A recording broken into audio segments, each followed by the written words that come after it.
girls. It's Diego here with beautiful Karina, my beautiful wife from Venezuela. And Karina has her green card, and I just decided to start the live stream early. It's like 5:53, July 10th, 2024. And Chris and Emil jumped on the live stream and said, "Are you ready for the Blue Angels air show?" We went to a private invitation air show like last week. So Karina was sitting right on the front of the flight line, watching the Blue Angels right up front, and then she got to watch the Blue Angels land and everything. So we already did the Blue Angels thing, and I guess that's benefit of being a member of the museum and also being retired from the Navy. But this is all about you. This is the live stream all about K-1 visas and green cards and spousal visas and tourist visas, and if you want to bring mom to America visa, you can do that. We'll help you. I'm not an immigration attorney. I don't give you any immigration legal advice. I'm not. I didn't go to law school. But I am a real estate agent. So I went to real estate law in class, but I'm not a real estate, but I did that, but I'm not an immigration attorney. And most of the people I'm in contact with in YouTube are telling me that their immigration attorneys are causing them more problems than anything. So thanks for joining us on the live stream. And let's see here. Life of my stamps. Hi Diego and Karina, what's going on? Life of my stamps. How are you? How's your family? Chris and Emma, awesome. She will get to see the show this weekend. Great. That's awesome. Yeah, the Blue Angels, they travel around the United States. They spend I think 6 months of the year in Florida, close to where we live, and they spend 6 months in Fallon, Nevada. So they train in Nevada in the desert, and then they train here in Florida.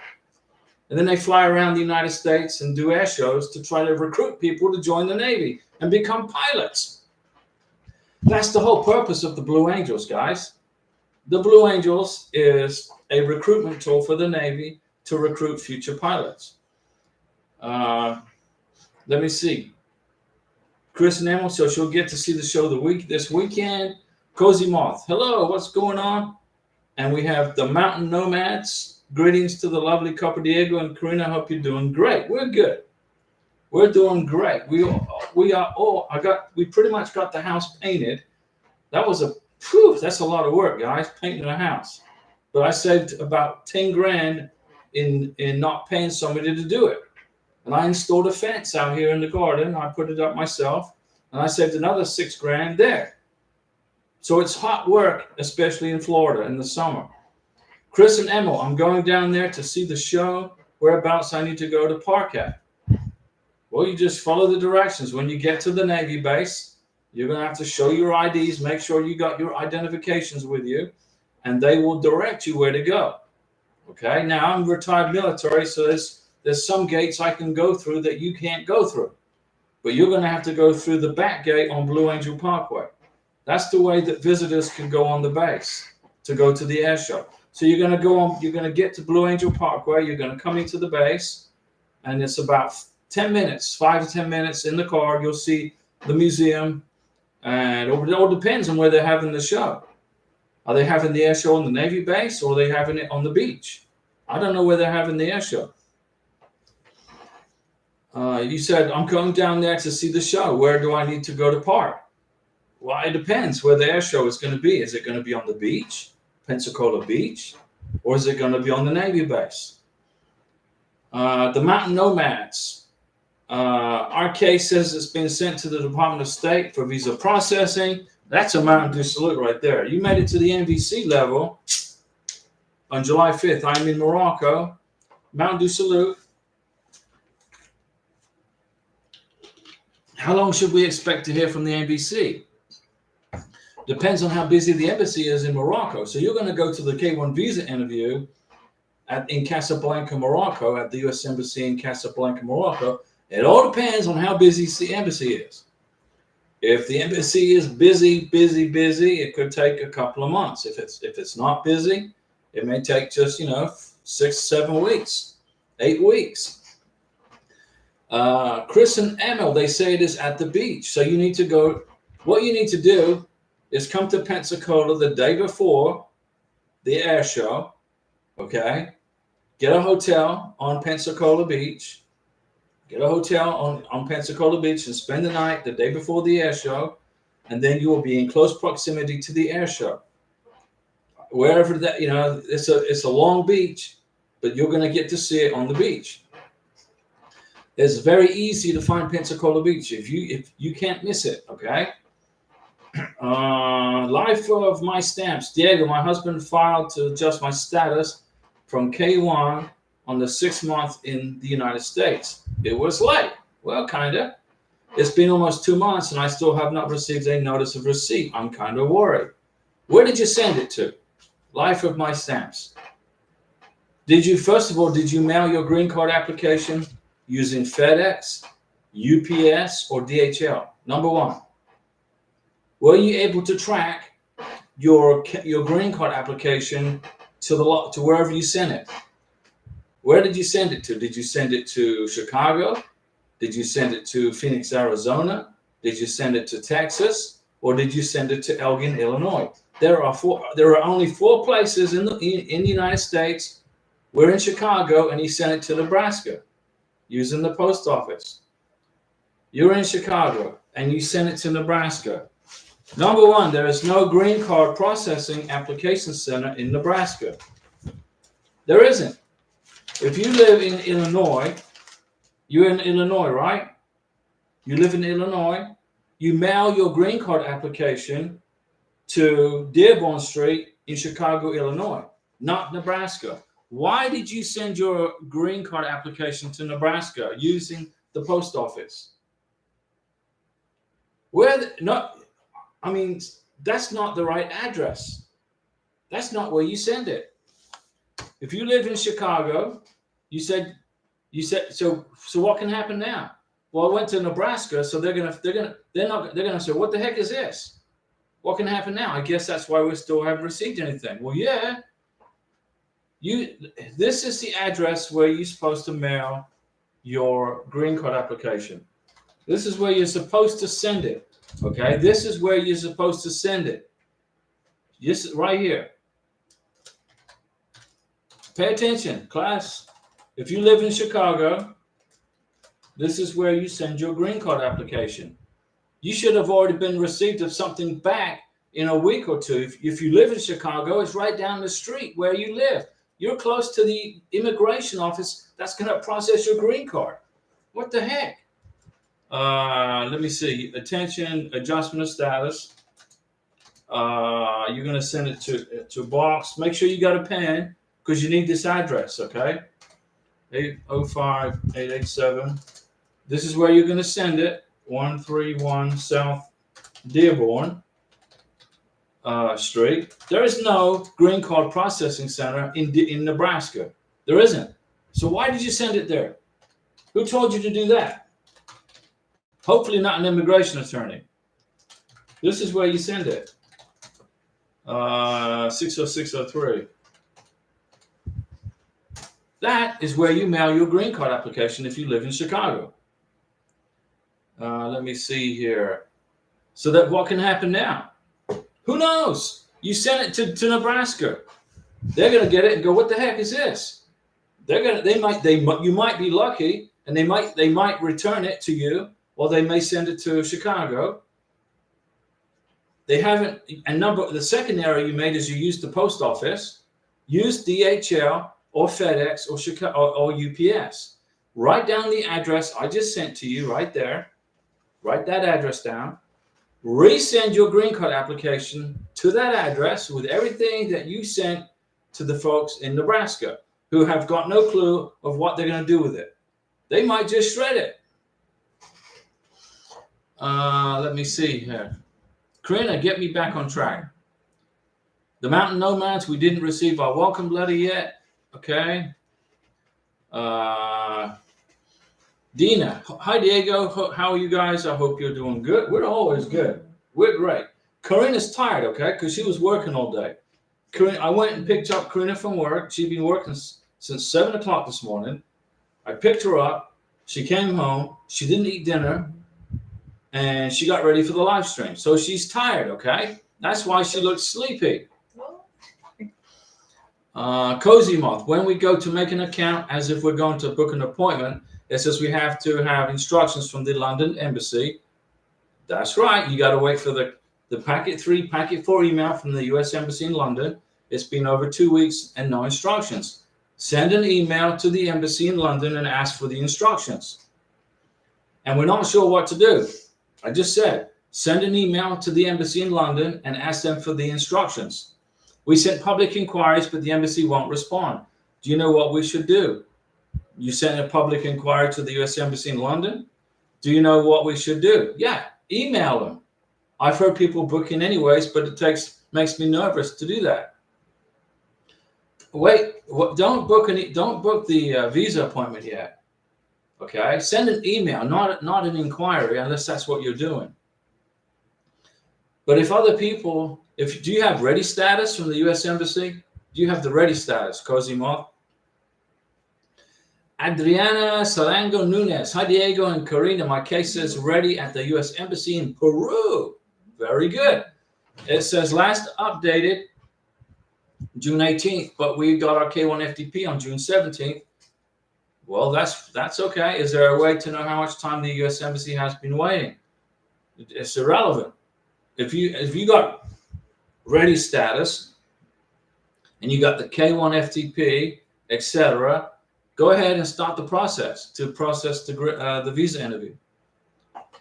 Adriana Sorango Nunez, who would like to know how much time we have left, because we've submitted inquiry for invoice number and we just got it. Good. So we're going to pay the fees. Good. Fill the documents, the DS-160, submit it, print the confirmation page of the DS-160, and get the medical exam done. There you go.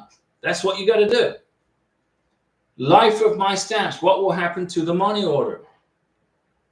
Well, number one, a green card application costs $1,440 minimum. That doesn't include advance parole or the work permit. A money order is only good up to $1,000. So filling out a money order for $1,000, which is the maximum amount you can fill out on a money order, isn't going to help you. Repeat it. It's lost in space somewhere. Nebraska doesn't know. They're like, what the heck is this? If they even opened it. Okay? Redo everything and send it to Chicago and use a cashier's check or a personal check. Do not use a money order. A money order is only sufficient up to $1,000, guys.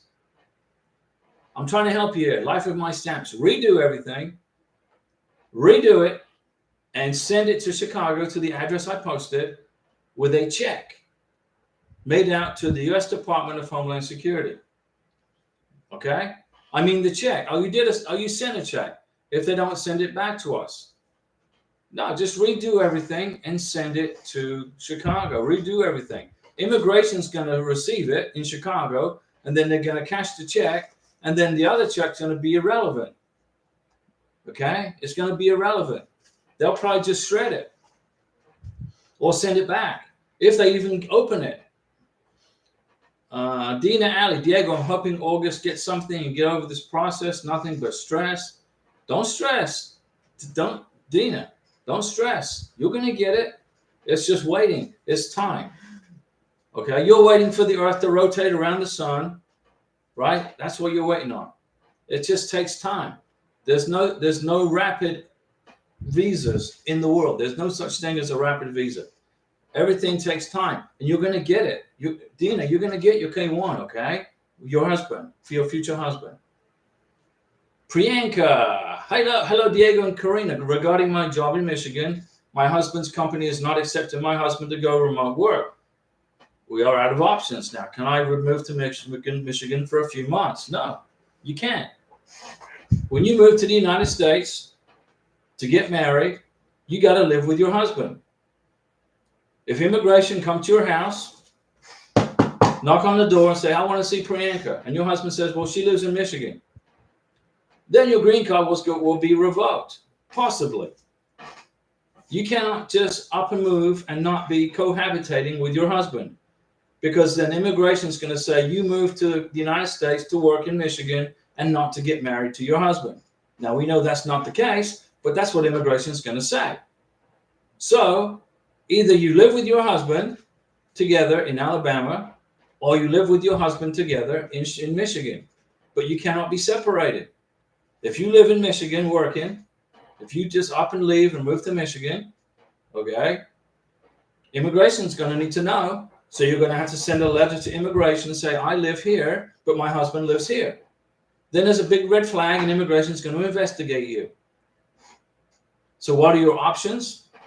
Can I move to Michigan for a few months? No. So my husband find another job in Michigan and we can move together again. There's the solution right there. You got to be together. You must be together. Okay? Francois Livingston, hello, Adriana. Good to see you checking in on the live stream. Got already status getting ready to send the DS-160. Francois, good job. Send it, Francois. Submit it. Send it. As a Mountain Dew salute for Francois because she made it this far. Good evening, Diego and Karina from Francois and Cozy Moth. Where do I send an email to the London Embassy? Because I looked on the UK website, I could only find a public inquiry form. Our case has been ready since June 24th.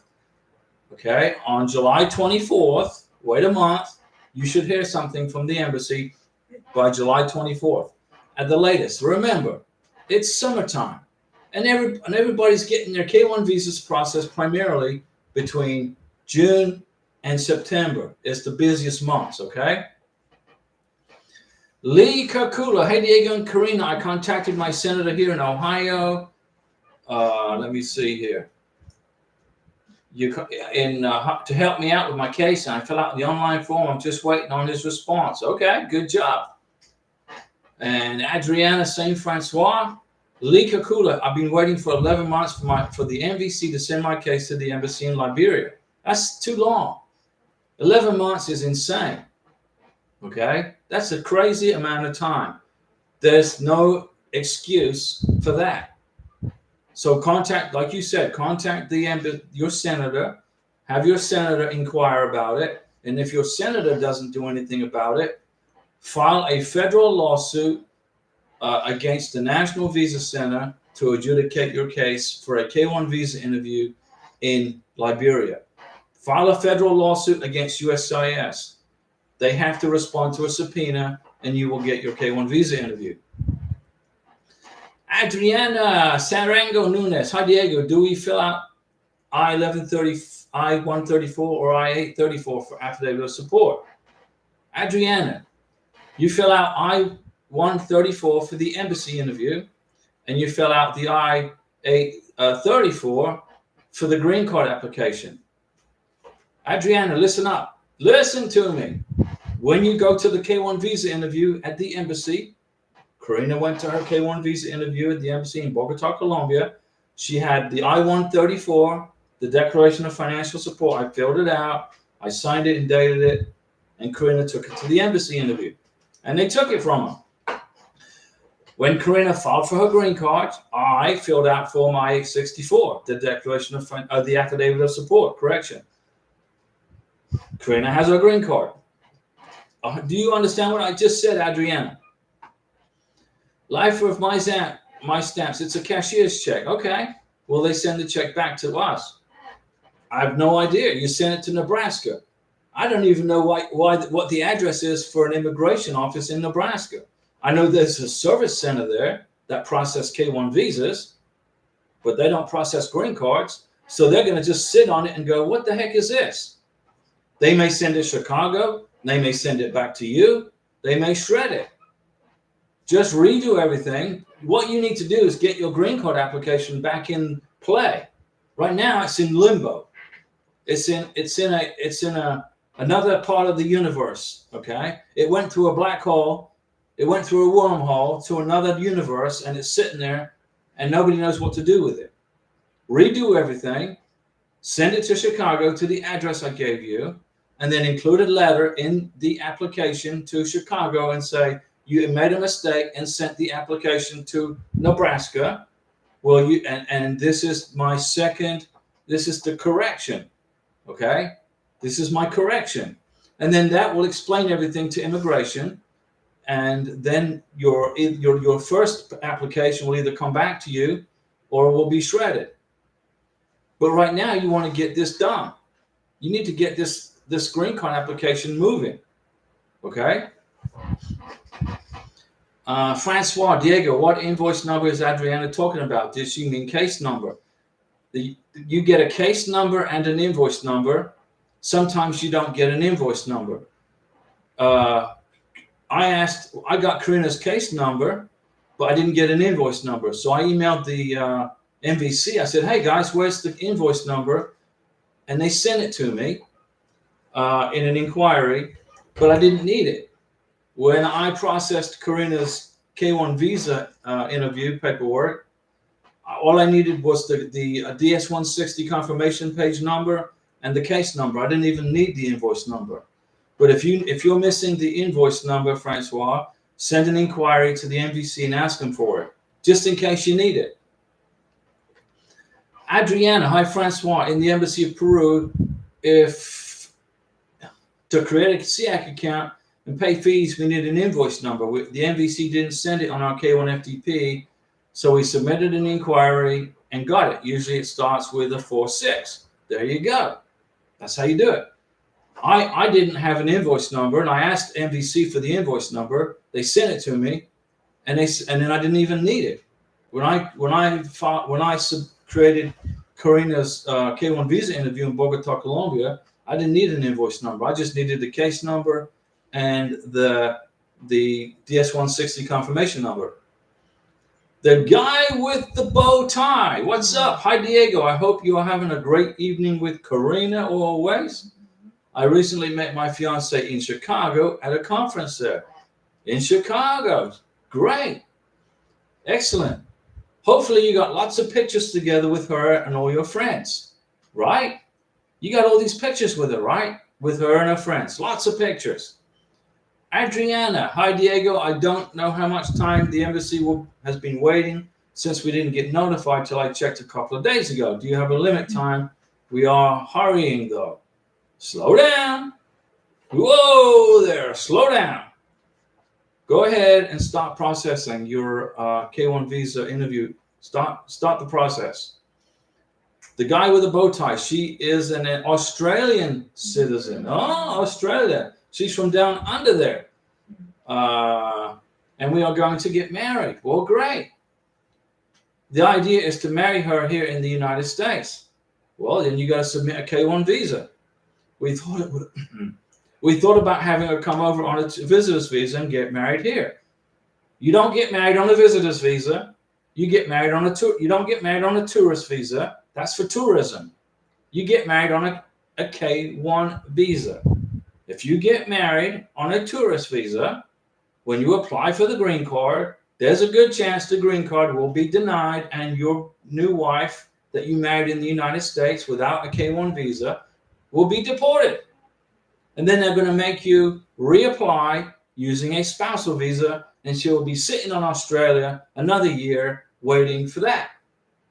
If you want to marry somebody in the United States of America, okay, that person needs to be in the United States of America on a green card or, on a student visa, maybe, probably not a good idea to do that either. But on a tourist visa, it ain't going to work.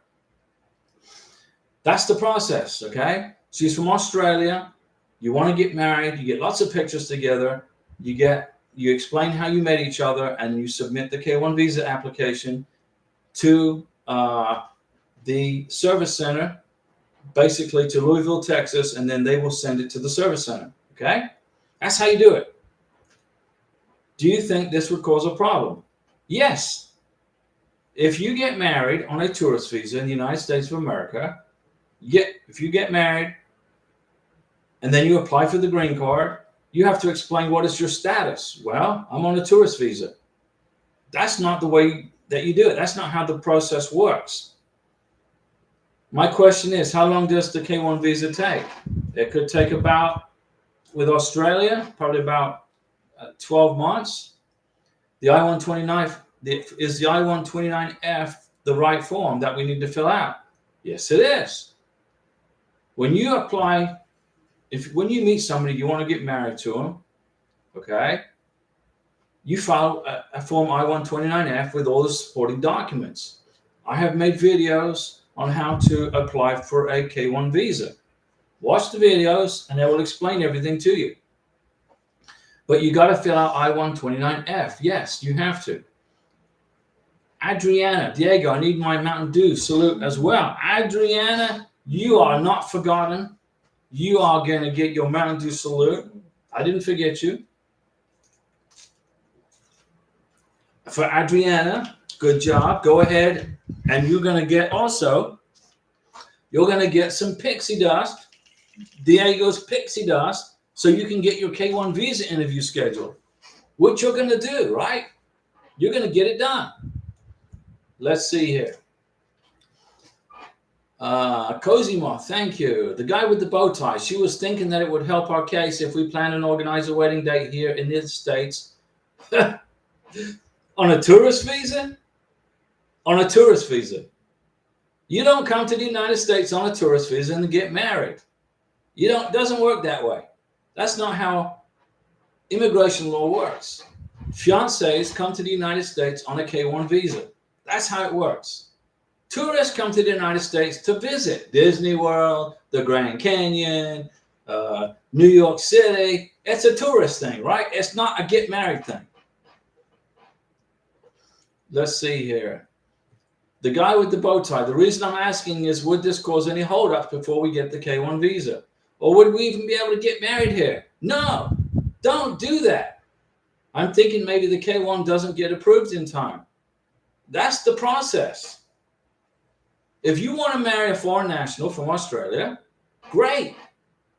But you got to file a K-1 visa to do it.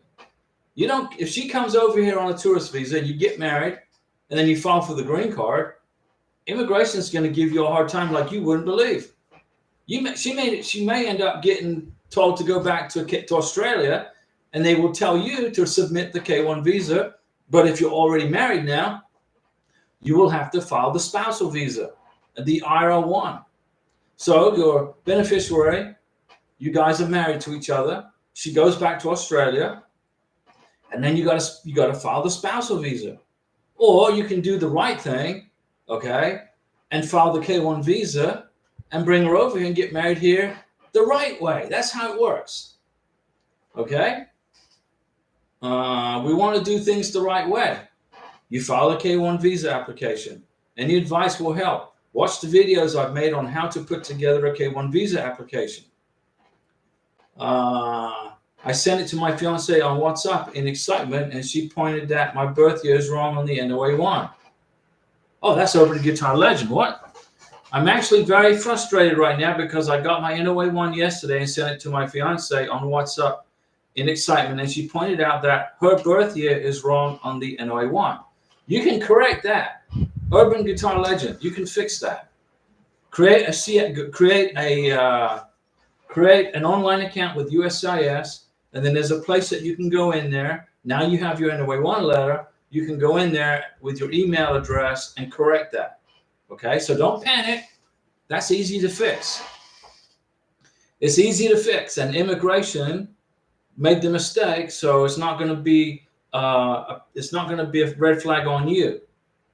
Okay, the guy with the bow tie. We want to do things the right way. K-1 visa. I downloaded the I-129F forms, and first I want to make sure it's the right form. It's the right form. Make sure check the dates on the form, top right-hand corner and bottom left-hand corner. Check the dates on the form of the I-129F. Tell me what the dates are. The guy with the bow tie, can I send a check for the K-1 visa? Yes, you can. Fill out a check. Don't use your credit card. Don't fill out a money order. Use a check, personal or cashier's. Dwayne Bickelman, July 5th, my visa from my fiance got approved. Mountain Dew salute for Dwayne Bickelman, waiting on the NOA2 letter. All right, and I'm going to give Adriana another Mountain Dew salute too.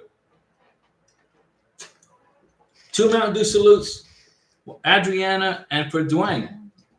and Diego's pixie dust for success. The guy with the bow tie, yes, you can send a check for the K1 visa, and you make out the check to these right here. Right here. How do I spell that right? This is where you mail this is who you make out the check to. This is very important. Do not abbreviate this. Okay? U.S. Department of Homeland Security. That's who you make out the check to for the K1 visa and for the green card application. The guy with the bow tie. We want to do it the right way. You got it. Don't worry, Urban Guitar Legend. You are good. You can correct that. There's a way you can fix that. The birth year can be corrected very easily. Today I got my passport photos and a copy of my birth certificate. We'd like to make sure we have all our I's dotted and T's crossed. Thanks. No problem. That's good. There's a lot of other things you got to include in a K1 visa application, though. All right? There's a bunch of stuff you got to include in a K1 visa application if you want to get it approved without any headaches or RFEs. The guy with the bow tie, my apologies for the broken up sentences. No, that's fine. It's YouTube only lets you do so much. Urban Guitar Legend, it's actually my fault because I checked the I-129F application that I sent in, and indeed I have the wrong day. Well, fix it. You can fix it. That's an easy fix, but you're going to have to write a letter of explanation, because when they look at the birth certificate and the date of birth doesn't match the birth certificate, you're going to get an RFE. So try to fix it right now. Explain what happened. Do it online. Better yet, here's what I would do. I would write a letter of affidavit, include a copy of the NOA1 letter and the copy of the birth certificate, and say, I made a mistake. This is the correct date of birth. Okay? So you can, that's the way I'd fix it. I do it in writing and make a copy of the correction. So you got a copy of that, you make the correction. Let me see. I called USCIS this morning and they instructed me to send a letter to the California office with the correct information. That's what I just said, right? And to explain the error. That's what I just said. I just sent it to him this morning via FedEx. Good job. Chris and Emil, California Service Center is 11.5 months. Processing is getting faster and shorter. That's right. But it's actually less than that. It's like 9 to 10 months. Bud Garcia, just to let you know, Larry got his issued on the SEAT.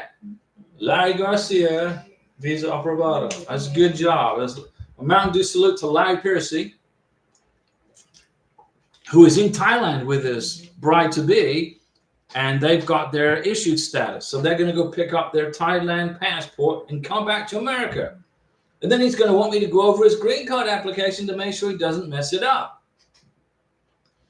Life of my stamp. So Diego, if you want to resend the form to the right address, now can we cancel the already sent cashier's check from our bank? Yes, that's what I would do. That's exactly what I would do. Cancel it and resend everything to the right place. And then you're going to be back in play for the green card. And you wrote down the address I wrote, right? You know where to send it now, right? Urban Guitar Legend. Hopefully they'll just add the correction to my file, as I'm pretty sure they have not even started reviewing it. They'll fix it. It's all in the computer. As I just received the NOA1 20 days after mailing it to them. Yeah, they will make the correction in the computer, but you got to get that information sent to them, which you did via FedEx. So you're top of the class today. You're on top of this. So yeah, you're good, Urban Guitar Legend. Relax, man. It's easy to fix. Jonathan Bolton, is it really $321 to get a Social Security card upon entering the States? No, a Social Security card is free. Free. Free. Free. Free. Gratis. Gratis. You don't pay for a Social Security card. You go to the Social Security office, with your K1 visa and the I-94 and your passport, obviously, and say, I want to apply for my Social Security card. And the Social Security Administration will send it to you in about 10 days. No charge. Or you can let Homeland Security do it for you on page 2 of Form 485. Either way is fine. But it's not going to cost you $321. Who's telling you that, Jonathan? Who told you that? Bud Garcia, today I got my approval on the SEAG website. Francois Livingston, today I got Francois. So is that what I have to do? Email the embassy in Abu Dhabi? No, you send an inquiry to the NVC and ask for an invoice number, but only if you need it. I didn't even need one. But if you want an invoice number, you send an inquiry to the NVC and say, hey, thanks for everything you've done. You've done a great job, but I need an invoice number. Francois, congratulations, Bud Garcia. Things are really rolling now. That's right. Hitchum, do we need to explain that we will get married in City Hall, or to explain where the wedding will be? Only if you have those wedding plans in place and you want to bring those wedding plans to the visa interview, that's what you present to the consular officer. If the consular officer at the K1 visa interview asks you, do you have any wedding plans? You say, yeah, I do. Here they are. I'm getting married, blah, blah, blah. That's how you do it. But if you're filing for the green card, you don't have to explain that. You just put the marriage certificate in with your green card application. The only time you need to explain your wedding plans are for the K1 visa interview. Jeff Mantop, Diego, we got an email last Friday that USCIS received my wife's package on July 1st, but we have not received the part receipt. How long should we wait before we send an inquiry? You got an email from USCIS saying they received your wife's package. This is for the green card, right? Usually, it takes about a week to 10 days to get the I-797. If you're talking about the green card, you're saying that USCIS received your wife's green card application, right?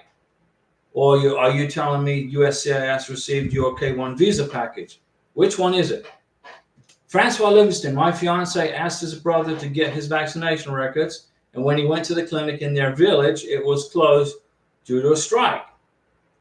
His brother tells him it should be open back in a week. Now what? Well, what I would do is get your future husband-to-be to contact a doctor in the United Arab Emirates and start getting the vaccinations that he needs for the green card. That's what I would do. That's what Karina did. Karina called her mom in Venezuela. Hey, Mom, I need my vaccination records. Mom said, I don't know where they are. So then Karina said, well, go to the doctor in town and ask him if he has them. And Karina's mom said, well, that doctor's passed away. He's not even alive anymore. And I said, okay. Karina's telling me all this. And I said, okay. I sent Karina some money, and she went to a doctor in Bogota, and she started getting the vaccinations. Boom, boom, boom, boom, boom. She got all the vaccinations, and she only needed one more for the K1 visa interview, and she went ahead and got it. He needs to start getting his vaccinations, Francois. Unless you just want to wait another week. I mean, you could wait another week if you want, and hopefully you don't, see what happens, because he's going to have a medical exam, right? And you haven't scheduled the visa interview yet. You haven't paid the visa fee yet, have you? You haven't done any of that yet, right? When you have scheduled the visa interview, tell me the date, and I'll give you better advice. I'll give you more up-to-date, more accurate advice on what to do in your case. But right now, I have him start getting vaccinations that he needs, just in case you can't get that vaccination record. Let's suppose you wait a week, and the brother says we don't have his vaccination records. We can't find them. Then what are you going to do? Get him started getting his vaccinations done. That's what we did with Karina. I mean, she got them done. Shiku Dumbaya. Diego, how are you doing? I have finally got married with my fiance. Mountain Dew salute. Congratulations. But I've changed my last name. Okay. No problem. I'm the husband, but I put a middle name in my marriage certificate. What is going to happen with my passport? Well, you can when you renew your passport, you can renew it with your new name.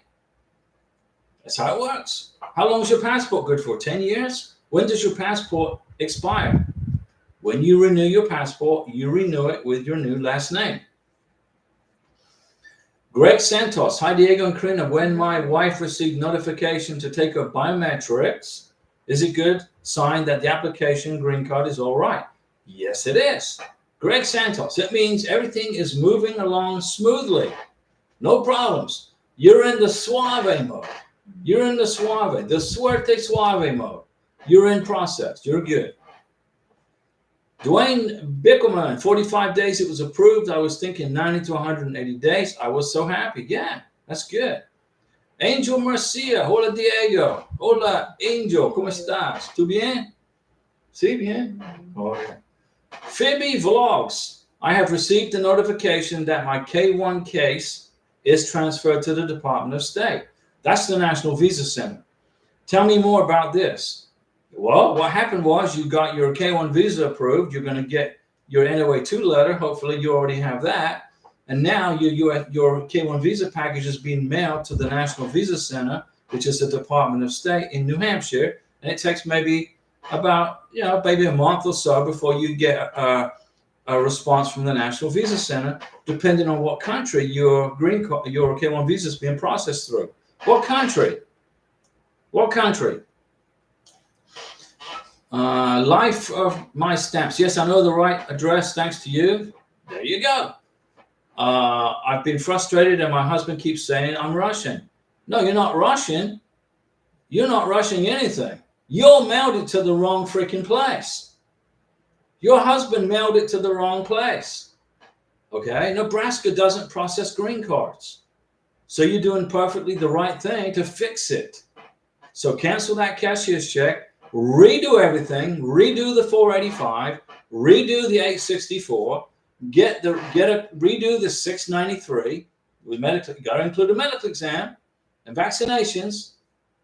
Redo all the pictures. Put the marriage certificate in there, the certified copy. Put everything back to like you sent it, and resubmit your green card application to the right place, which I gave you, and then you're good to go. Bud Garcia, thank you, Francois. How is yours going? Hitchum, I don't have wedding reservations because I have to pay. I want to wait. That's right. Until she gets here. You cannot schedule a wedding day until you have the K1 visa in the passport. Do not buy plane tickets for your fiance until she has or he has his or her K1 visa in the passport. Do not pay for a wedding or reserve a wedding venue until you have the K1 visa in the passport. Francois, Bud Garcia about to hit the send button on the DS160. Come on, Francois. Come on, do it.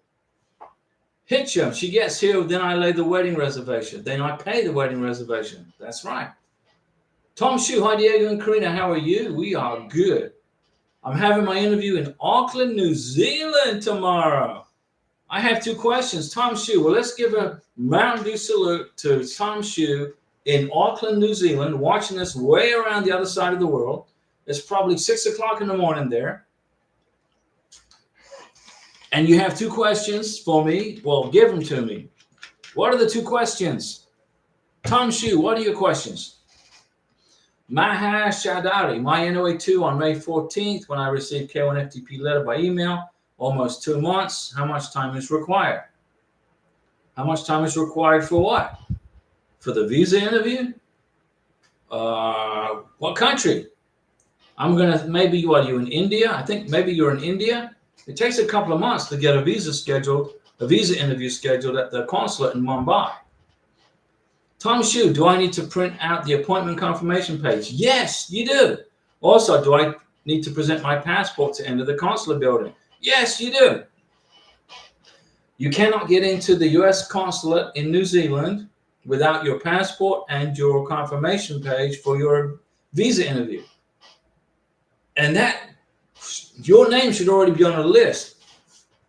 Your name should be already on an entry list to give you permission to enter the U.S. consulate in New Zealand. Where are you going? Is it Wellington? Is it in Wellington, New Zealand? But you gotta have your you gotta have that information, Tom Shu. You gotta have your appointment confirmation page and your passport.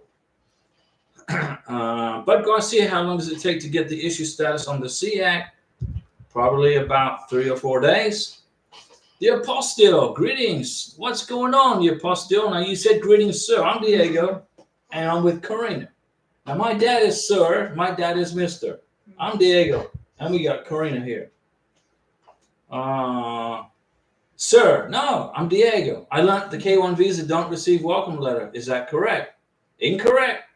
You get a K1 FTP email from the National Visa Center.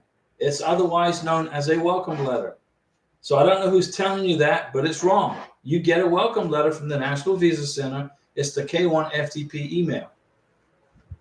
So you need to unlearn whatever it is you learned because you learned something that's not correct. Jairis, good evening, Diego and Karina. Jairis, what's going on? The guy with the bow tie. When filling out the K1 visa, my fiance doesn't know the exact date of her father's birthday. Well, then put question marks in there. She knows the month and the year, so you put the month, you put the year, and you put 2 question marks for the day. That's how you do it. That's how you do it. Did you learn something today? Did you learn something? The guy with the bow tie. You put the month, the year, and question marks for the day. And immigration will continue your process without a problem. Francois, I'll bring it up tomorrow when we talk. What are you going to bring up tomorrow?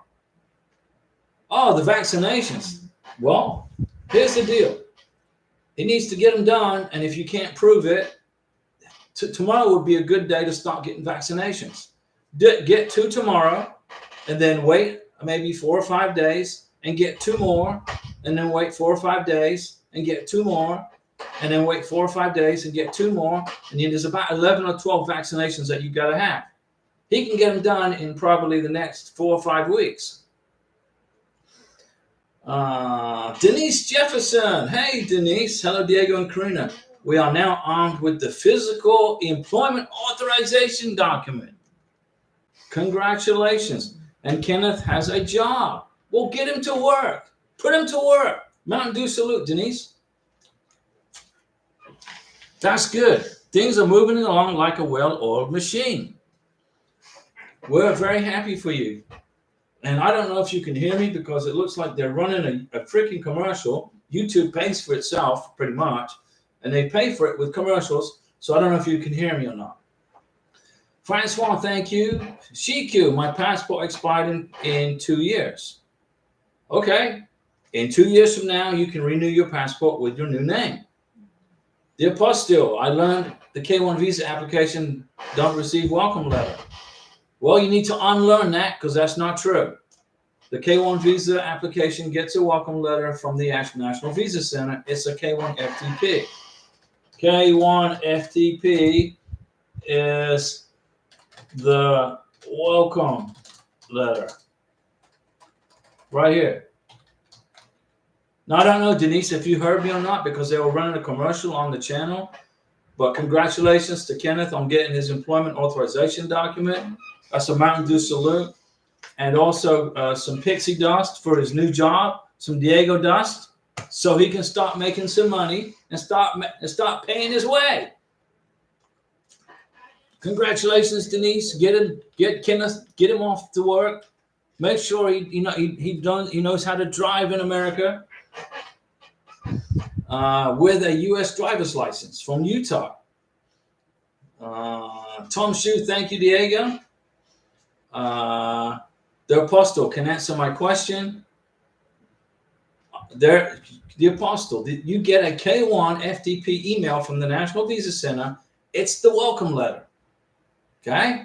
Whoever learned you that, you need to unlearn it, because you do get one. And you need to print it when you get it. I just answered the question. Apostille. Hitchem. So at the interview, will they ask you, do you have a wedding reservation? No, they're going to ask you, do you have wedding plans? Because you cannot reserve anything, because you don't know when you're going to get the K1 visa. You don't know the date of the K1 visa. You don't know when you can leave the home country. Karina didn't know when she was going to get her K1 visa. We had wedding plans in place for a year, but we didn't have a date.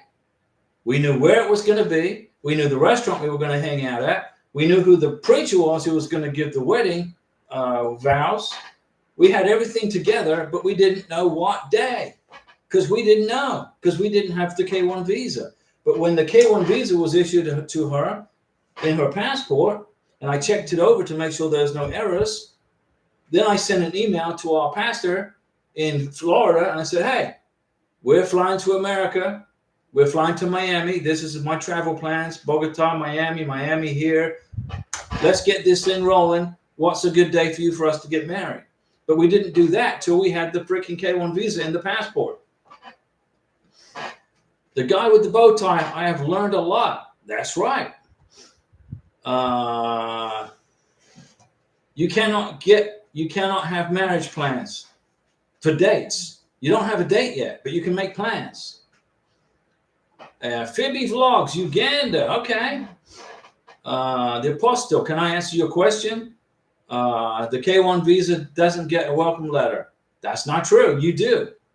You get a K1 FTP email from the National Visa Center. That's the welcome letter. Hitchum, you don't have to have a wedding reservation date, because you don't know when the day of the K1 visa. What does she say? Because our plan is to get married at the Polish American Lounge, but we don't have a reservation. You say your wedding plan is to get married at the Polish American Lounge. That's what the wedding plan is. But get it in writing. Put it in writing somewhere. Send an email, Hitchum, to the Polish American Lounge and say you want to have a wedding there. You don't know the date yet, but send them an email and say you want to have a wedding at the Polish American Lounge, but you can't make a reservation yet because you don't know the date. And then they will respond back to you in an email, and then you print that email, and those are wedding plans that you bring to the embassy interview. Tom Shue, thank you, Diego. You're welcome. The guy with the bow tie, yes, I did. I've learned a lot. Francois, review time. I send the DS-160. You'll get the confirmation right away, Francois, from the embassy to schedule a visa interview. The visa fee is paid in cash in Abu Dhabi. That's correct, for United Arab Emirates on the interview day. So make sure your future husband knows to bring the cash to the embassy. Make sure you print the confirmation page of the DS-160. He needs that too. Phoebe blogs, how long will it take to get the MVC, and how long will it take for the MVC to send the letter? And as I wait for that time, can I get my police certificate of good conduct in Uganda? Go ahead, Phoebe blogs, and get your police certificate for Uganda. I don't know what time it is what time is it in Uganda right now? It's got to be about 3 o'clock in the morning, right? So tomorrow, get your police certificate. Okay. How long will it take for the MVC? It could take 2 or 3 months. And then as I wait for the time, can I get my police certificate? Yes, go ahead. Francois, I wish I can show you here the list of vaccinations I printed out from the USIS website. I know what those vaccinations are, Francois. I made 3 videos on vaccinations. I'm not a doctor, but I make videos on vaccinations. And I told Karina, I said, well, if your mom can't find the vaccination records, then we're going to get you in the doctors. And I'm in Florida, Karina's in Colombia. So I said, find out how much these freaking vaccinations cost. So she found out the price, and then I calculated how much it would be for all these vaccinations, and I just sent her the money. And it's a whole lot cheaper to get it done in Colombia than it was here. It would have cost me about $2,000 here, but we got it done in Colombia for like $400. The Apostille, thank you so much, Diego. Denise Jefferson, we updated the status on the Social Security card and driver's license. Denise, good job, but not sure why that was necessary. Can you educate us? Absolutely. Also, do we have to update once again the green card approval? If so, why? Yes, Denise, let me explain this to you. Let me explain this to you. When you get the Social Security card in the mail, if you went down to get the Social Security card in person with the I-94, right? With the I-94 and the K-1 visa, you get a Social Security number that's restricted. It's only good for the time of the I-94. It's only good for 90 days. The I-94 is only good for 90 days. The Social Security card is only good for 90 days. But you got the Social Security number, so you can open up a bank account and you can blah, blah, do things with the Social Security number. When you get the work permit, you go back to the Social Security office and you update the status as basically a legal permanent resident, because that work permit is probably good for 5 years. If you look on the work permit, it probably expires in 2029. So you go back to the Social Security office and they take the work permit, they go in the computer and they update his status as a permanent resident, technically, even though they're waiting for the green card. When you get the green card, you go back a third time and update Kenneth's status to legal permanent resident, and they will delete all that crap off the Social Security card that says work authorization only. If you look at the Social Security card, it says authorized to work by Homeland Security approval or something like that. When you get the green card, you go back down to the Social Security office. They will delete that work authorization by Homeland Security jargon, and then you will get a brand new Social Security card which just has his name on it. That's the reason. First time you get it just to get the number to get him on the bank.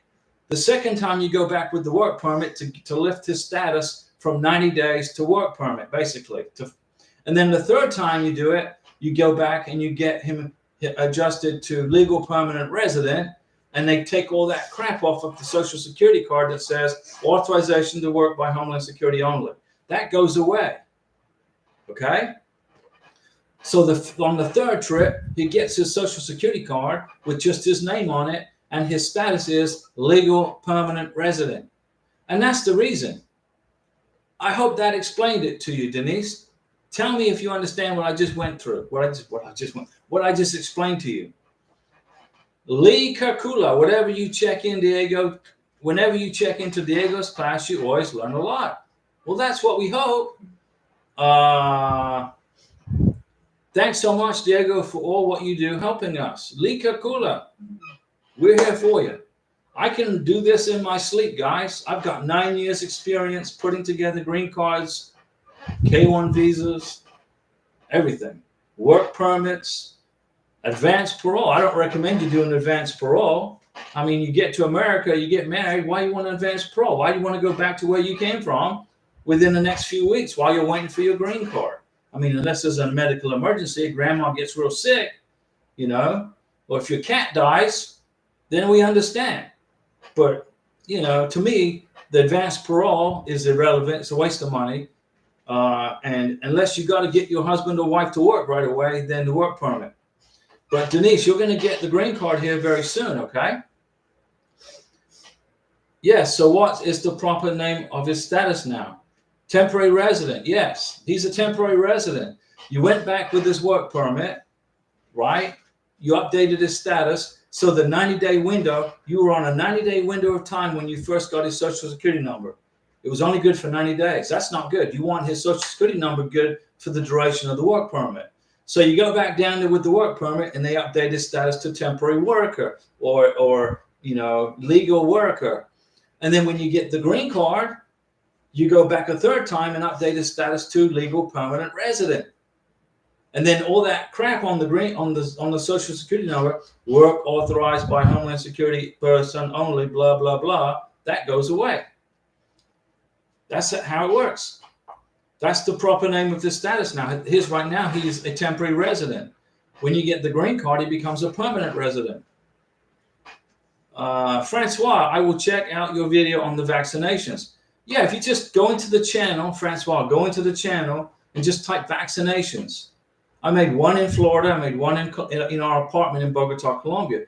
The video I made about vaccinations in Bogota, Colombia, I made it with with very poor lighting. I didn't have the freaking lights I wanted. I didn't have the sound I wanted. I didn't have the proper microphone. So I don't know if it's a good video or not. But what's important is the information, right? Francois, nothing is cheap in the UAE. That's true. That's true. But this is an investment in your family. Okay, it's an investment. You got to get these freaking vaccinations done. It's not. It's the Congress that makes these laws. Okay. Denise, do you got it? Hitchum, at the interview, if they ask her when do you intend to leave the United States, you send a guess. And she's not going to leave the United States. She's leaving her home country. What does she say? Because we didn't buy a ticket yet. You make up a date. Let's say, do you know when we don't buy a ticket yet? I can't email them. They are closed now, and her interview is tomorrow. Okay. Tomorrow is her visa interview. Tomorrow is July 11th, 2024. You will put August 11th, 2024 as the date. Okay? August 11th, 2024. 30 days past the day of the interview. You got it? Denise Jefferson. So if we are applying for jobs in college, we should be checking the box for temporary resident. Right now, yes. That is not an actual option. Temporary resident with an EAD. He's not a legal permanent resident yet.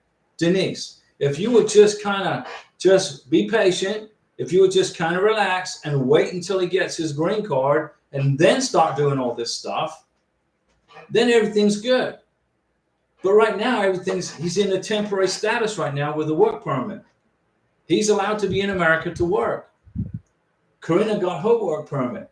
When Karina filled out her job application, it said, are you a legal permanent resident or are you here with a work permit? She had to check work permit. And then 3 weeks later, she got her green card. Denise, if you can just wait until you get the green card in about another month, that will solve everything. That will solve everything. Okay? You're applying for jobs. He's only a temporary worker right now. He's here as a worker, not as a permanent resident. That work permit says he's here as a worker to work, not to live. It's temporary. Just like the I-94, you got 90 days to get married. The work permit gives you like a 5-year window of time to work here. I think it's 5 years on the work permit. But the green card is for 2 years, but that gives you permission to live and work in the United States, not just work. If you're here on a work permit, you cannot live here permanently. Kenneth, when he gets his green card, will be a permanent resident. If you can just wait until you get the green card, Denise, then everything's going to be permanent resident. And then when an employer looks at his application, he's not going to think, well, he's only here temporarily. Maybe we'll skip him as a future employee. But if you just wait until you get the green card, Denise, when you fill out the job applications and he says permanent resident, then they're good. They're good to go. Then it's much easier for him to get a job. Let me see. Denise, okay, that answers my question. We just need to check the box with the EAD only. That's correct. That's correct. And then when he gets his green card, if you want to go back and change it, you can to permanent resident. Hitchum, for the wedding reservation, I can't email them now. They are closed. Her interview's tomorrow. Then don't worry about it. Just be a verbal. Bud Garcia, so do you think I will get the issue status this week or middle of next week? Middle of next week. What do you think, Diego? I know. The middle of next week. What's today? What day is it today? Today's Wednesday. So the middle of next week, you'll get it. Okay? Come on, guys. Throw some hard questions my way. Give me some tough ones. We got everybody squared away, right? We got Denise. She knows what's going on. We got Denise squared away. Hitchin knows what's going on. Bud Garcia, you got it. This isn't my first rodeo, ladies and gentlemen, boys and girls. This not. I can write green card applications in my sleep. I can put together a K1 visa package taking a siesta. Okay? I got all this knowledge up here, and I just keep data dumping it into the channel for you guys. And it still stays up here. I download it, and it's still here. I can't get rid of it. So I just keep giving you guys the information 3 times a week. Priyanka, Diego, one more question. What if my husband quits his job and we move together to Michigan? Will USCIS have a problem if I support my husband as a beneficiary? No, but you can do that. It's all good. Priyanka, you can do that, but you got to have your green card in your hand. Got to have your green card in your hand, and you got to make sure you meet the minimum income requirements to qualify for 2 people. So long as I think you told me you were making a ton of money, right? You're going to make a dump truck load of money. Just you, Priyanka, just you working by yourself in pharmaceuticals, you're going to be making a dump truck load of money. So you're going to qualify for the federal minimum income requirements. So you can do that. But you got to be living together. You got to be in the same place. Okay? Immigration will check. They will check. Okay? You may not know they're checking, but they're checking. You can do that, Priyanka. Lee Kakula, can you file DS-160 for a K2 as well? You have to. Lee Kakula, listen. A K1 and a K2 visa are individuals. They're separate entities. The K2 is a derivative off of the K1, which means you put the K2 kid's name in the I-129F as a derivative. When you get to the interview process, you got to file a DS-160 for the beneficiary. You got to file a DS-160 for the K2. You got to pay a visa fee for the beneficiary. You got to pay a visa fee for the K2. They are a K2 is treated as an individual. Okay? It's a derivative individual. So the K1, you got to pay the $265 for the consular interview. For the K2, you got to pay $265 for the consular interview. That way, the K2 gets listed as on the appointment list. Okay? When you get to the United States, you got to file 2 green card applications, one for the K1 and one for the K2. You got to pay a green card application fee for the K1 and a green card application fee for the K2. You put 2 green card packages together, K1 and K2. And then you put them in one FedEx package and ship them to wherever you're supposed to send them. But don't send them to Nebraska. You got it? Tell me you understand what I just said there. Lee Kakula, you got to submit 2 DS-160s. One for the, let's suppose you're bringing 5 kids to America and the beneficiary. If you're bringing 5 kids to America and the beneficiary, okay, you're a millionaire, you're bringing 5 kids and a beneficiary. How many DS-160s are you going to fill out? How many DS-160s? 1, 2, 3, 4, 5, 6, right? How many green card, how many consular fees are you going to pay? 1, 2, 3, 4, 5, 6 for 6 people. When you get to the United States, you're going to fill out 6 green card applications, and you're going to be paying for 6 green card application packages. Yes, I understand, Diego. Lee, there you go. Denise Jefferson, what did you do special to avoid an interview? Is that what they are doing now? If we included the 693, you must include the 693, Denise, with our package. What are some clues that we will avoid to avoid an interview? How did Karina avoid a green card interview? Well, number one, I didn't feel like driving all the freaking way to Montgomery, Alabama, because that's where it is. I can't see Karina's face. I need some light on her. Hold on a second. Karina doesn't like the lights because they're hot.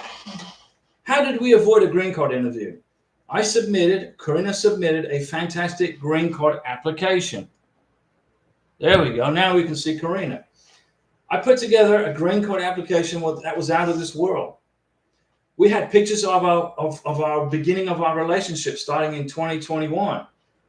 We had pictures from 2021, 2022, 2023, 2024. She was on I put her on the deed to the house, the titles of the car. I have evidence of it. I put her on the light bill, the electric bill, the trash bill, the water bill. She's on the everything bill. Her name is on everything. She's on the bank account. She's a joint owner, okay, of the bank. We did all this with the social security number. When the bank statements started coming in with her name on, Karina's name on it, and my name, those bank statements went into the green card application. She's a military spouse now. She's a military. We went to the military base and she got a military ID. She has a military ID. She can get on base to the commissary. She can't go into the top secret places, but she can go shopping and she can go buy stuff at the exchange and go to the doctor if she needs to. The trash bill has her name on it. The water bill has her name on it. The sewer bill has her name on it. Her name is on everything. The deed to the house. If I check out, she doesn't lose the house. And I put all this information in the green card application. It was like this stacked. She got a BJ's Warehouse wholesale club card. She got a credit card. She got a debit card. I got a copy of my credit card. This is how we do it, right? Here's my credit card with my name on it. Here's Karina's credit card with her name on it. And I put it on a white piece of paper. I took a picture of it. I whited out the account numbers, except for the last two numbers, so they match. And I printed it, and I put that in the green card application. So the immigration officer went, dang, they've got joint bank accounts, they've got joint credit cards, they've got joint debit cards. She's on the house. She has medical insurance. She's on all the bills, all the services. So what immigration saw was, if something happens to me, Karina's totally covered. She's protected. That's how you avoid a freaking green card interview. Show you guys are living together and you're in real relationship. And it's running a commercial, so I don't know if you guys can hear what I'm saying, but I'm going to keep talking. So Denise, and also when you file for your green card, you must include a 693 signed by a civil surgeon. Repeat the medical exam. I'm seeing people getting RFEs from immigration because they're not submitting their 693 forms. Well, I had my medical exam in Bogota, Colombia 2 months ago, and it's good for 6 months. What to do? Where is it? Where is it? Do you have a copy of it in a sealed white envelope that says to Homeland Security? No, you don't.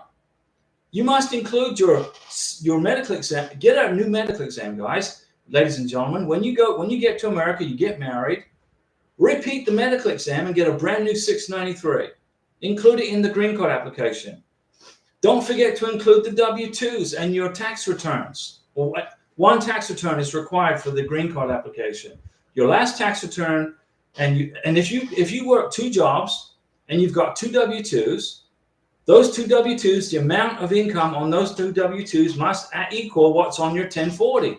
So if you submit your tax return to your green card application and you only submit 1 W-2 and that W-2 doesn't equal the amount on the 1040, you're going to get an RFE. Where's your W-2 at? You work 2 jobs. Where's the other W-2?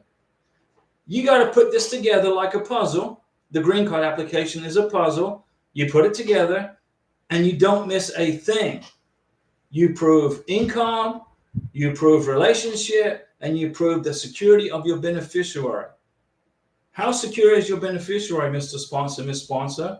If something happens to you, Mr. Sponsor, Miss Sponsor, how is your beneficiary going to take care of herself or himself? Is he or she covered?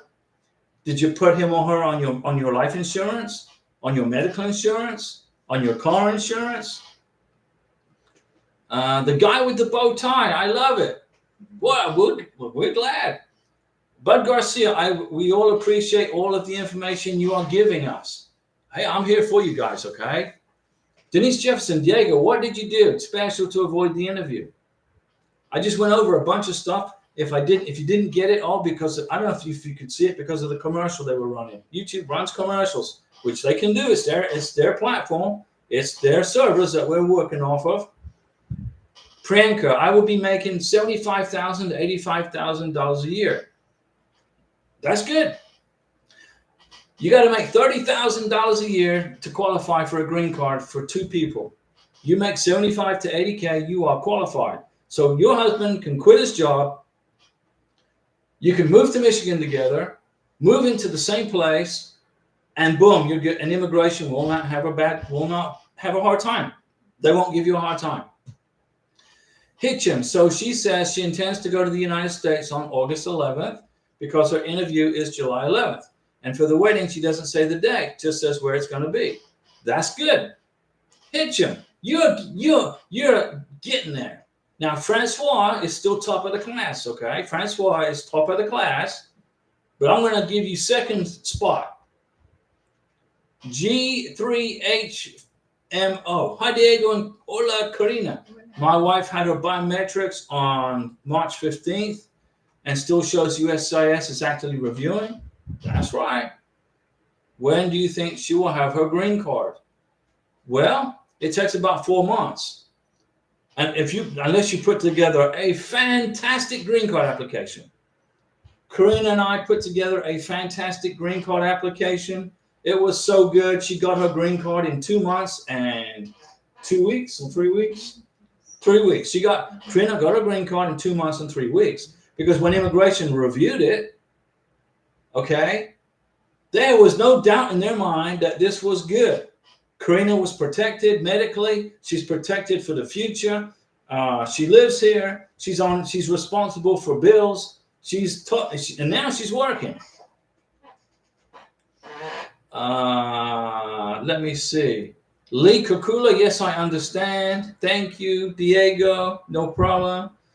G3H4MO, when will she get her green card in her hand? I would say in 4 months.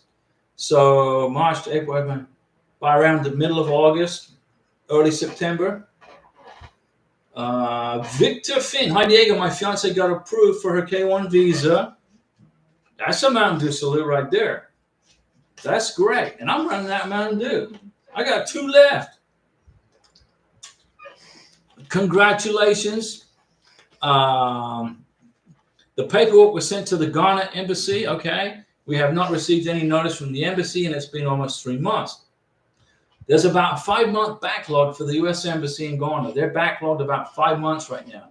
So give it another 2 months. In about 2 more months, Victor, you will hear from the embassy in Ghana. Okay? Trust me, okay? Trust me on this one. Priyanka, I will be making 75 to 80,000 a year in Michigan to support my husband and me. You're good. You're good. The guy, but you got to be living together in Michigan, Priyanka. You can't be separated from each other. Immigration will not like that. The guy with the bow tie, before the K1 visa, should we get joint credit cards? How are you going to get a joint credit card before you file for the K1 visa? In order for her to get a joint credit card, she's got to have a social security number. You cannot get a social security number until she gets to the United States and she has an I-94. You cannot get a social security number without an I-94. You got to have an I-94 and a passport and a K1. So the question is, no, you can't do that. The guy with the bow tie, just asking if this would support our case. You can't do it. It's impossible. But Hitcham, you skipped my question. Hitcham, there's a commercial. YouTube's running a commercial. Hitcham, so when she says she intends to go to the USA August 11th because her interview is on July 11th, and for the wedding, she doesn't say the date. That's right. She just says where it's going to be. That's correct. That's correct. And Francois is still top of the class, but you're going to get the second spot because you're paying attention to class today. Denise, yes, we repeated the 693, included it. Mountain Dew salute to Denise, but it sounds like it might take a little bit more to avoid the second interview. We used your map with similar proof, but photos only from the wedding. Using photos from the wedding is sufficient, Denise. That's perfectly fine. I don't think you're going to get another interview. But I included photos from 2021, 2022, 2023, and 2024. That was I just know that immigration are looking for longevity in the relationship. That's what they're looking for. You've already proven longevity in the relationship because it took over a year to get to this point, right? So you're good. You're good, Denise. Relax. They're just going to mail you the green card to Kenneth. They're going to mail it to him. You're not going to have to jump in the car and drive somewhere in Utah, Salt Lake City, more than likely. You don't have to do that. You're going to get it. And that's a pretty strong statement, right? I'm making a pretty strong statement, right? But I trust that you put a good green card package together. If you didn't include pictures from the past, don't worry about it. But here's the thing: when you apply for the 10-year green card in 2 years, in 2 years from now minus 3 months, when you apply for the 10-year green card, make sure you include pictures from when you started your relationship all the way up to when you apply for the 10-year green card, which will probably be sometime in 2026, right?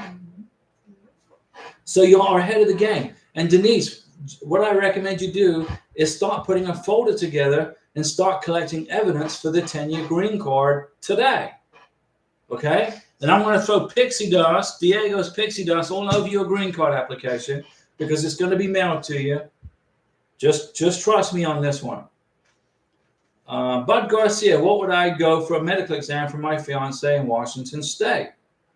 Well, I will give you the answer to that on, what's today? Today, Wednesday?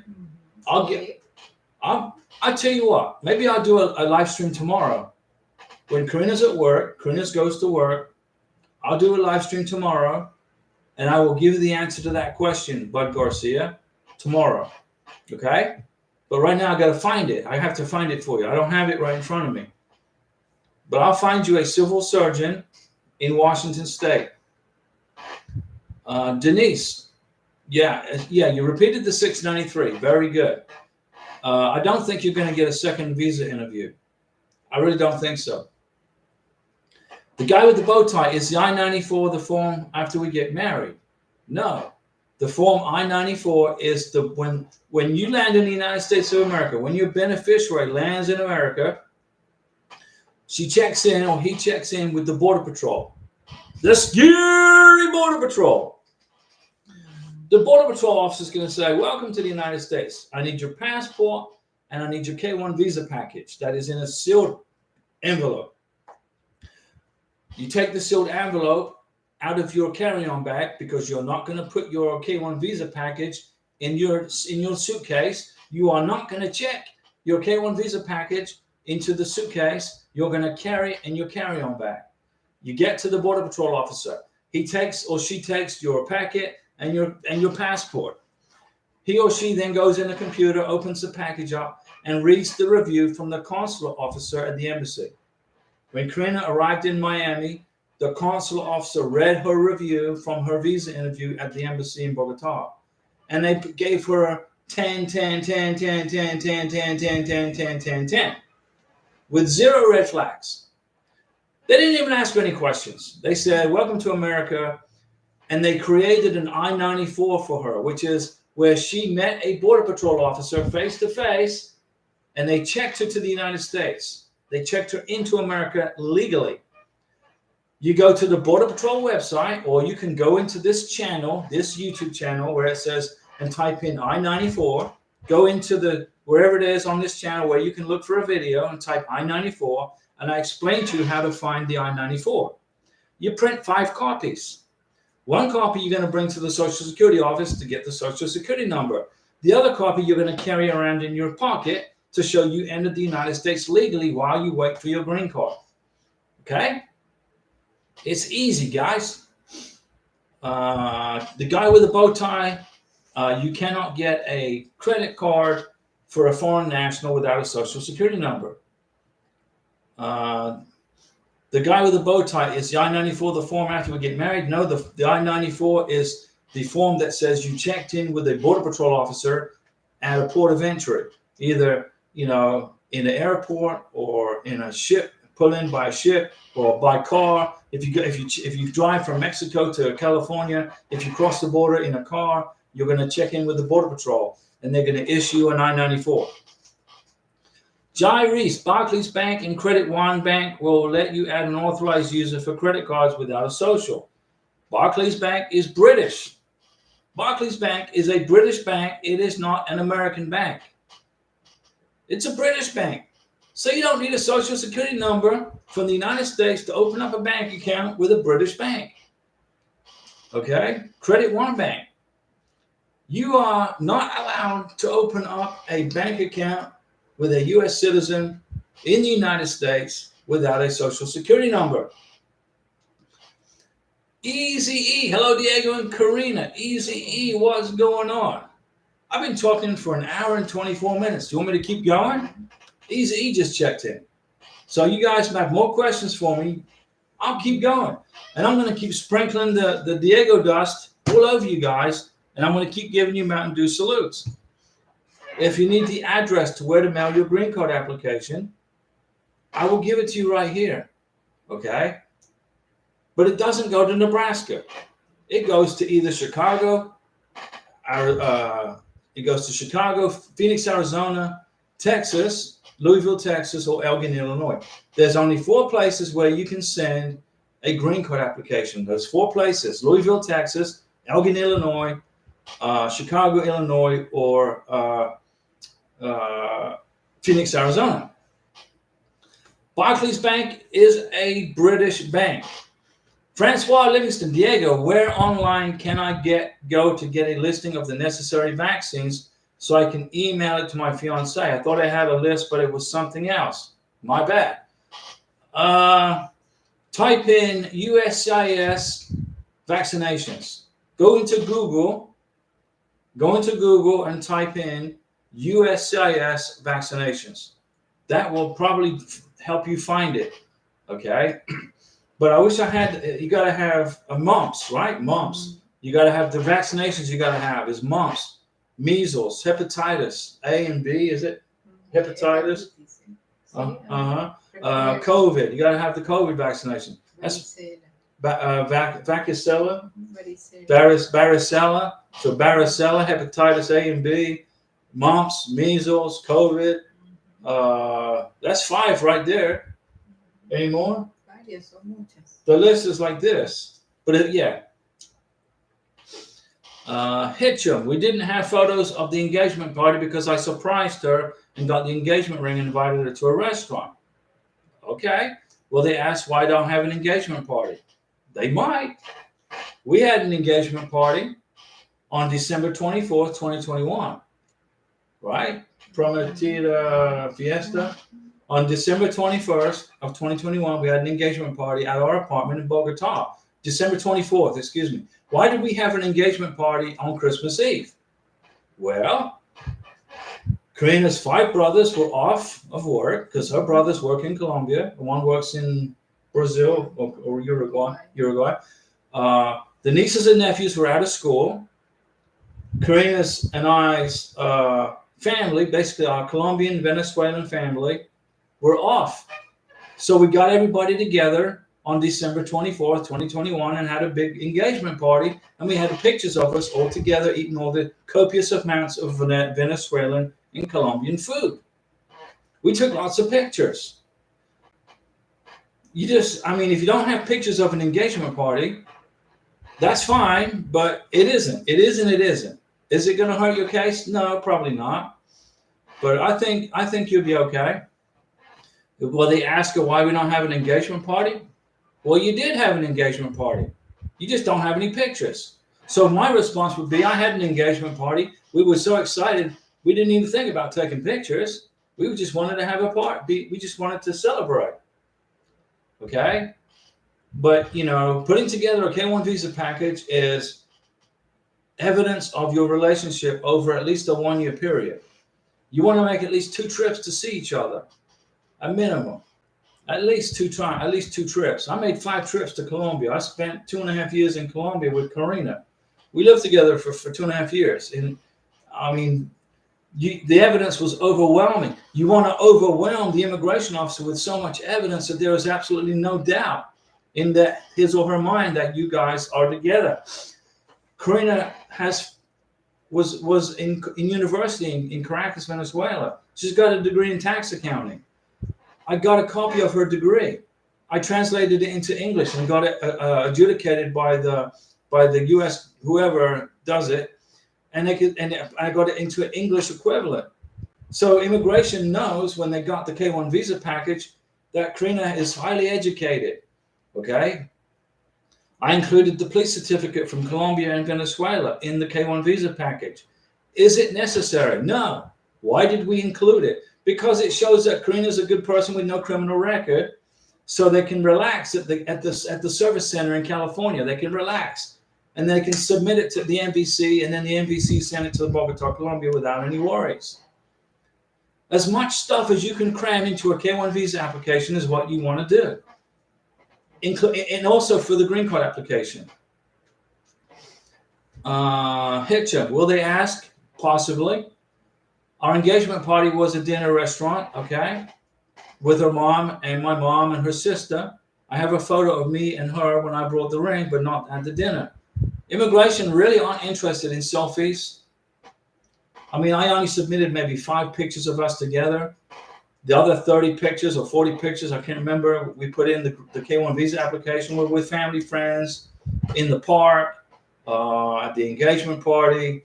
And remember, if you're watching us from Africa, which I know you are, you guys in Africa, you're watching us from Africa, West Africa, North Africa, South Africa, East Africa, Kenya, Senegal, South Africa, Nigeria, Senegal, all these countries in Africa, you have engagement ceremonies in cultural clothes.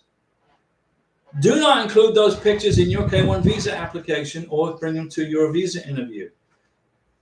Immigration may think that you got married. When you have these fantastic celebrations in cultural clothes, like in Ghana, in Morocco, in Egypt, they're beautiful clothes. You wear fantastic garments. But immigration sometimes misconstrue it as a wedding. So don't include those pictures. If you get pictures in street clothes. Karina and I, we had our engagement party in Bogota. We were wearing just our regular clothes with her family. Okay? It's selfie. I took 6 trips in the past 2 years. That's a Mountain Dew salute right there. 6 trips in 2 years. You got so many photos. We included 50 photos. Good. But immigration want to see pictures with family and friends. It's not selfies. It's me and her holding the ring in a box. That's a selfie, but it's a good photo. But did you put on the photo, this is an engagement ring, right? And you included a receipt. On the receipt that you have, it said this is an engagement ring. I bought Karina an engagement ring here in Florida, and on the receipt, it says engagement ring. I put it in the K-1 visa application. We bought our wedding ring after Karina got her K-1 visa, or before, it was Dispatch or Antes. Dispatch, okay. We bought wedding rings in Bogota. We got pictures with the wedding rings and the receipt. I included the receipt for the wedding rings in the green card application. It was all in. It was a jeweler in Bogota in the Emerald District. That went in the green card application. But on that, it said wedding rings. On our engagement rings, it said engagement rings. So that way, immigration don't get confused, and they don't think that you have a wedding ring when it's an engagement ring. Sometimes it happens, like in the embassy in Ghana. Sometimes the lady shows up with her engagement ring on her finger. The consul officer says, "Oh, you got married." No, this is an engagement ring. Oh, can you prove it? I need to see the receipt. I don't have a receipt. Okay. Well, I'm going to deny your K-1 visa. That happens, guys. It happens. And you made 6 trips. Hitcham made 6 trips. I hope you kept all the boarding passes. I hope you kept all of the boarding passes and everything. Jai Reese, has there been any successes with Morocco? Yeah, in Casablanca, the U.S. consulate in Casablanca is processing K-1 visas. I have read receipts. I requested the status of interview dates. They read some of my emails and also deletes some without reading some. Yeah, they just want to make sure you guys are in a real relationship. But you got to remember, do not submit pictures to a K-1 visa package with a cultural engagement, with a cultural clothes at an engagement party. if you submit an engagement ring photo to the K1 visa application, make sure the receipt where you bought the engagement ring says engagement ring. Make sure the jeweler writes on the receipt, this is an engagement ring, and have him initial it. It will save you a headache in the future, ladies and gentlemen, boys and girls, especially in countries like Indonesia, Singapore, those countries, Africa, West, North, East, West, those countries. Hitchum, Diego, it was not an engagement party, it was a gathering at a restaurant. You can call it an engagement party, but we didn't take pics at the restaurant, but we have many other pics with family. There you go. Family pictures. If they ask why you didn't take any pics at the restaurant, what should we say? Well, you can say we were too busy eating and enjoying each other's company to even think about taking pictures.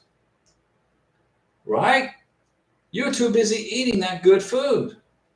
It's okay. It's all good. Okay, guys. I've been talking for an hour and 35 minutes. I've been rambling on. I've been throwing Diego dust on everybody for your green cards and K1 visas. I hope I answered all your questions. I know I did. I answered all your questions. And I will be back with Karina on tomorrow. Tomorrow, I'll be back. I'll do a live stream tomorrow on Thursday, July 11th, 2024. Because I need to give Bob the address to the civil surgeon for a doctor. Boom. And we got Albertine Umahosa Murasira. Hey, Diego and Karina, I would like to ask you how long it takes to be called for the interview when your case is ready. What country? Which country? Albertine! I need to know the country before being called for the interview. Jairis, I also sent a fax to Senator Tim Kaine. Good. But that's good. Albertine, thank you. I am from Rwanda. Now, Rwanda, the K1 visas are getting approved in Rwanda and are being issued in Rwanda. I'll do a live stream tomorrow and I'll give you the exact status, the data. I'll give you the data for Rwanda. But if you have, let me see, you got ready status, what I would do is start the process. Send an email to the U.S. consulate in Rwanda and check in with them. Do that today. I'm going to check off the live stream now because I'm hungry. Tengo hambre. Tu tienes hambre, mi amor? Poco. I'm hungry, guys. I'm going to go get something to eat.